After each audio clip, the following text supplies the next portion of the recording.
How are you psyched up for the start of all this? You've watched the boys go out and warm up, and you're going to be in there in a minute. Yes, exactly. So I've got a few hours still. We have some lunch, and then we're into some racing. But I think the whole team's pretty excited but relaxed, so it's going to be good.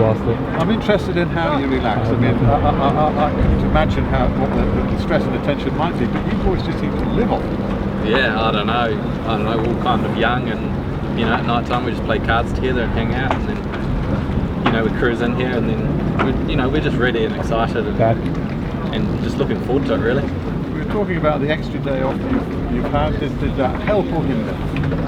I think it was a help. We got some more stuff done on the boat, and the boat's looking really good and fast, and I think everything's working. So I think that's been good for us, and we're just ready to go.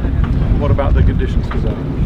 Oh, it's looking perfect. I don't think we could have had anything better. It's going to be 10 to 14 knots and pretty steady, so it's going to make for some awesome racing. Now Josh, traditionally fin sailor at the last Olympics, do you get a chance to actually look up and have a bit of a look around, or you just head down, bum up, giving it to it? Yeah, I did go to the Olympics as a sailor, but here I'm primarily a cyclist, so yeah, basically I'm head down the whole time. I do understand what's happening, I can have a look, but for the greater part I am just pedaling. Now in terms of bragging rights, and or you probably don't want to tell us, in terms of the peloton, where do you stack up?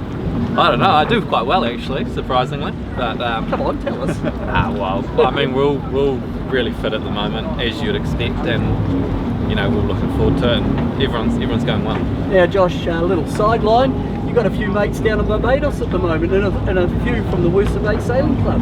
Tell us a little bit about that. Yeah, there's the OK Worlds happening down there, and quite a lot from my local club at Worcester Bay have headed there for the Worlds, and I think they're having a great time. A few rums and stuff, so as they're watching us, I'm watching them as well. And, I'm sure they'll be tuning in. Yeah. Good luck to the lads down there. Talk a little bit, if you would, about the start. We know that you've really got to have all the pressure right up there. What are you going to be doing in that start box and around that first mark? How hard are you going at that stage? Yeah, well, the start's a big part of the race. If you can get off the line in the front position, it's going to be very hard for the second boat to overtake you. So for us, it's about getting off that line, and typically to leeward is the stronger position. So we'll be aiming to do that. But in terms of my role, it's just about making sure there's enough power in the boat so Pete and Glenn and Blair can control it and put it in the right spot. So there's key times where you've got to pedal a lot harder than others, but basically it's just all on.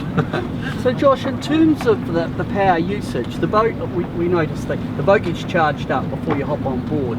Once that pre-start period's over, how much energy is still left in the hydraulic system? Because I notice you're pedaling like hell after that period.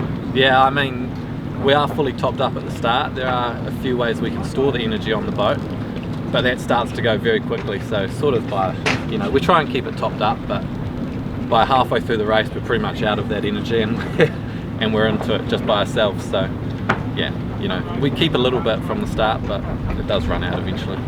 Well, you'll have to go and get your lunch and get fueled up and ready to go into it. We wish you all the best, and thanks for talking to us, and very, very good luck out there. We're very excited. I think New Zealand's going to be excited too. Thank you, looking forward to it. Good man. Josh Jr., what an extraordinary, they're all extraordinary physical specimens. We'll hear a lot more about that over the next few weeks. So we'll wrap this up for the time being, and we'll be coming back on shortly before the racing actually gets underway. Just a reminder that we'd very much welcome you putting in your comments, support for the team. There are prizes at stake from Vodafone. So, as I say, we'll see you shortly before racing begins, and we're all looking forward to it enormously.